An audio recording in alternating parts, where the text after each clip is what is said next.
ಇವಾಗ ಏನ್ ದಿನ ರಜಾ ದಿನ ಅಲ್ಲ ನಿಮ್ಗೆ ರಜಾ ಅಲ್ವಾ ಸ್ಕೂಲ್ ರಜಾ ತಾನೆ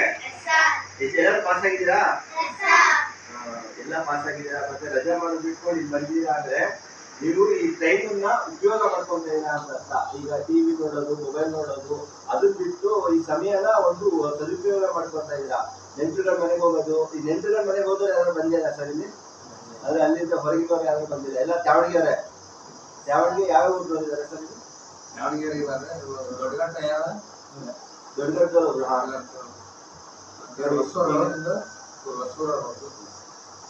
ಮಕ್ಕಳ ನಿಮಗೆ ಇದು ಮತ್ತೆ ಇದೊಂದು ಒಳ್ಳೆ ಅವಕಾಶ ಯಾಕೆಂದ್ರೆ ಈಗ ಸಮ್ಮರ್ ಕ್ಯಾಂಪ್ ಅನ್ನೋದಿದೆಯಲ್ಲ ಒಂದು ವಿಚಾರ ಸಮ್ಮರ್ ಕ್ಯಾಂಪ್ ಅಲ್ಲಿ ನೀವು ಹೊಸ ವಿಚಾರಗಳು ತಿಳ್ಕೊಳ್ತೀರಾ ಈಗ ಸ್ಕೂಲಲ್ಲಿ ಏನು ಪಠ್ಯಪುಸ್ತಕದಲ್ಲಿ ಏನಿರುತ್ತೋ ಅದನ್ನ ಬಿಟ್ಟು ನಿಮ್ಮ ಕೌಶಲ್ಯತೆ ಮತ್ತೆ ನಿಮಗೆ ಕಂಪ್ಯೂಟರ್ ಬಗ್ಗೆ ಆಗಿರ್ಬೋದು ಸ್ಪೋಕನ್ ಇಂಗ್ಲಿಷ್ ಬಗ್ಗೆ ಆಗಿರ್ಬೋದು ಅಥವಾ ಗಣಿತದ ಬಗ್ಗೆ ಹೇಳ್ಕೊಟ್ಟಿದ್ದಾರೆ ಅಂತ ಹೇಳಿದ್ರು ಈ ತರ ವಿಚಾರಗಳು ಮತ್ತೆ ಕಲೆ ಆಸಕ್ತಿ ಕಲೆ ಕಲಿಬೋದು ಇದೆಲ್ಲ ಕಲಿಯೋದಿದೆಯಲ್ಲ ಇದು ಸಮ್ಮರ್ ಕ್ಯಾಂಪ್ ಅಲ್ಲಿ ಮಾತ್ರ ಸಾಧ್ಯ ಯಾಕೆಂದ್ರೆ ನೀವು ಇದನ್ನ ರಜಾ ದಿನಗಳಲ್ಲಿ ಕಲಿತಾಗ ನಿಮಗೆ ಒಂದು ವಿಚಾರಗಳು ಜಾಸ್ತಿ ಇರುತ್ತೆ ಅಂದ್ರೆ ನೀವು ಅದನ್ನ ಚೆನ್ನಾಗಿ ಅರ್ಥ ಮಾಡ್ಕೊಂತೀರಾ ಪದ್ಯ ಆಗಿರ್ಬೋದು ಇವನ್ನೆಲ್ಲ ನೀವು ದಿನ ಸ್ಕೂಲಲ್ಲಿ ಓದ್ತಿರ್ತೀರಾ ಈಗ ಸ್ಕೂಲಲ್ಲಿ ಟೆಸ್ಟ್ ಎಕ್ಸಾಮಿಗೆ ಓದ್ತಾ ಇರ್ತಾರೆ ಇದು ನಿಮ್ಮ ಒಂದು ಮನೋವಿಲಾಸಕ್ಕೆ ಮತ್ತೆ ನಿಮ್ಮ ಒಂದು ಸಂತೋಷಕ್ಕೋಸ್ಕರ ಇದು ಮಾಡ್ತಾ ಇರೋದು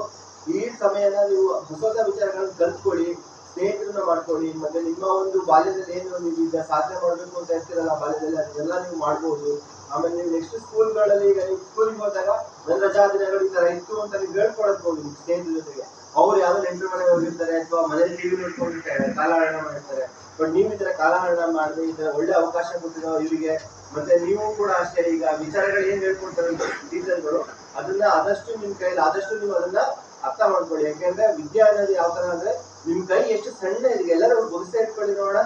ಬೊಗ್ಸೆ ಹಿಡಿಯಲ್ಲ ಈಗ ನೀವು ಬೊಗ್ಸೆಲ್ ಎಷ್ಟು ಎತ್ತೀರಾ ನೀರನ್ನ ಅಷ್ಟು ಮಾತ್ರ ನಿಮ್ ಕೈಲ ತಟ್ಟಲಿಕ್ಕೆ ಸಾಧ್ಯ ನೀವು ಜಾಸ್ತಿ ಬೊಗ್ಸೆ ಮಾಡಿದಷ್ಟು ನಿಮ್ಗೆ ಜಾಸ್ತಿ ತಟ್ಟುತ್ತೆ ಸೊ ನೀವು ವಿಚಾರಗಳನ್ನ ತಿಳ್ಕೊಳ್ಳಿ ವಿಚಾರಗಳು ತಿಳ್ಕೊಳ್ಳೋದ್ರಿಂದ ನಿಮ್ಗೆ ಏನಾಗುತ್ತೆ ಅಂದ್ರೆ ಜೀವನದಲ್ಲಿ ನೀವು ಜಾಸ್ತಿ ನೀವು ಮುಂದುವರ್ಬೋದು ಮತ್ತೆ ನೀವು ನೋಡ್ಬೋದು ನಿಮ್ಮ ಸುತ್ತಮುತ್ತದಲ್ಲಿ ಜನಗಳು ನೋಡ್ಬೋದು ಅವರೆಲ್ಲ ನೋಡಿದಾಗ ಒಬ್ರು ಶ್ರೀಮಂತ ಇರ್ತಾರೆ ಒಬ್ರು ಬಡವರು ಇರ್ತಾರೆ ತುಂಬಾ ಕಷ್ಟಪಟ್ಟಿರ್ತಾರೆ ತುಂಬಾ ಕಷ್ಟಪಟ್ಟಿರ್ತಾರೆ ಇವೆಲ್ಲ ನೀವು ಸುತ್ತಮುತ್ತ ನೋಡಿರ್ತೀರಾ ವಿದ್ಯೆ ಅನ್ನೋದು ತುಂಬಾ ಮುಖ್ಯ ಅದು ಈ ಏಜ್ ಅಲ್ಲಿ ನೀವು ವಿದ್ಯೆ ಕಲಿಲಿಲ್ಲ ಅಂದ್ರೆ ನೀವು ಬೇಕಾದ್ರೆ ಲೈಫ್ ಲಾಂಗ್ ನೀವು ಬೇರೆ ಏನ್ ಬೇಕಾದ್ರೆ ಮಾಡ್ಬೋದು ವಿದ್ಯೆ ಮಾತ್ರ ಈ ಸಮಯದಲ್ಲಿ ಕಲಿಬೇಕು ಯಾವ ತರ ಕಾಲಹರಣ ಮಾಡದೆ ಚೆನ್ನಾಗಿ ಓದಿ ಎಲ್ಲರಿಗೂ ಒಳ್ಳೆ ಭವಿಷ್ಯ ಇದೆ ಇವಾಗ ಪರಿಸ್ಥಿತಿ ಹೆಂಗಿದೆ ಅಂದ್ರೆ